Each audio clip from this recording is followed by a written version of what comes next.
መጽሐፍ ቅዱስን ከዘፍጥረት እስከ ራዕይ በሐዲሳ የሚተረጎም የሐዲሳ መጽሐፍ ቅዱስ አፕሊኬሽን በፕሌይ ስቶር ተለቋል።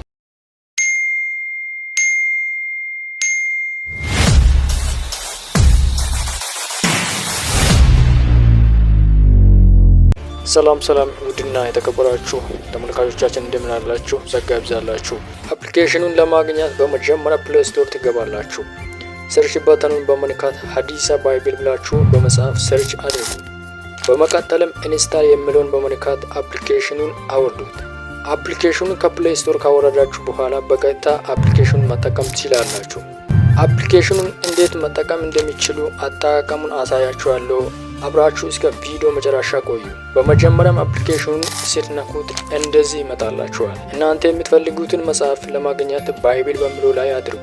ብሉይ ኪዳን መጽሐፎችን የምትፈልጉ ከሆነ ኦልድ ቴስቲመንት፣ አዲስ ኪዳን መጽሐፎችን የምትፈልጉ ከሆነ ኒው ቴስቲመንት የሚለውን ትነካላችሁ።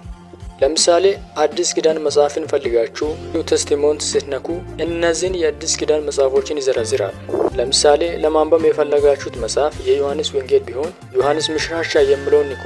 እንደዚህ ይመጣላችኋል። ከዚያም ምዕራፎችን ትመርጣላችሁ። በመቀጠልም ቁጥሮችን ትመርጣላችሁ። እንደዚህ ይመጣላችኋል። በቃ ወደ ላይ ስክሮል እያደረጋችሁ ማንበብ ነው። ወደ ቀጣይ ምዕራፎች ለማለፍ ስትፈልጉ ኔክስት የሚለውን ነክታችሁ መጠቀም ትችላላችሁ። ወይም ይህንን ቀስት አንድ ጊዜ በመንካት ወደ ኋላ ተመልሳችሁ ምዕራፍና ቁጥሮችን ቀይራችሁ መጠቀም ትችላላችሁ። እንዲሁም መጽሐፎችን ቀይራችሁ ለማንበብ ስትፈልጉ በተመሳሳይ ይህንን ቀስት ሁለት ጊዜ በመንካት ብሉይ ኪዳን ወይም አዲስ ኪዳን መርጣችሁ መጠቀም ትችላላችሁ። ያልገባችሁ ነገር ካለ በኮሜንት አስቀምጡ። ጸጋ ይብዛላችሁ።